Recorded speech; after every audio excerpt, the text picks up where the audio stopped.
move into crescent lunge a lot of times from a flow, which I will show you in a little bit, but now I just want to break down the foundational elements of this particular posture.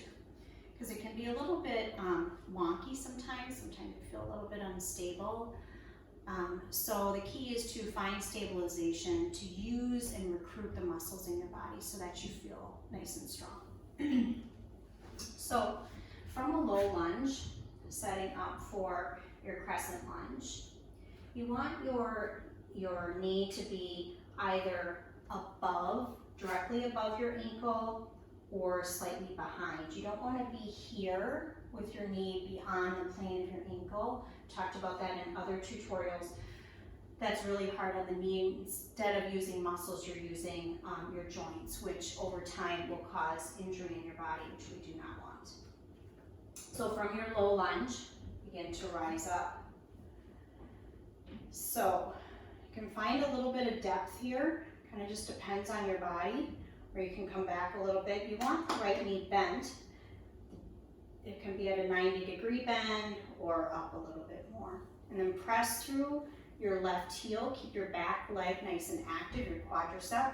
Sometimes you can feel it in your low back, so you have the option always to bend your knee a little bit, and that can help take some of the tension out of your low back. And as you are here, press into your right heel and soften your right toes. So that activates your quadriceps. And then squeeze your inner thighs toward each other. So I don't mean dropping your knee in towards your big toe.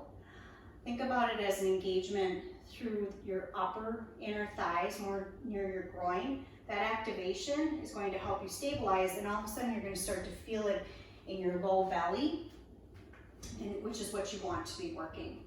At the same time, draw your navel to your spine, pull your ribs in, draw them up and in, lift your chin off of your chest, and your shoulders are stacked over your hips, so you have a nice long spine. Think about extending through the crown of your head, and then extend your arms overhead.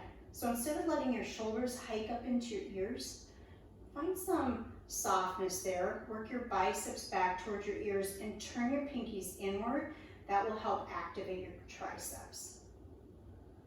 And compress through the ball mount of your right foot a little bit, same through the left foot. A nice strong crescent lunge.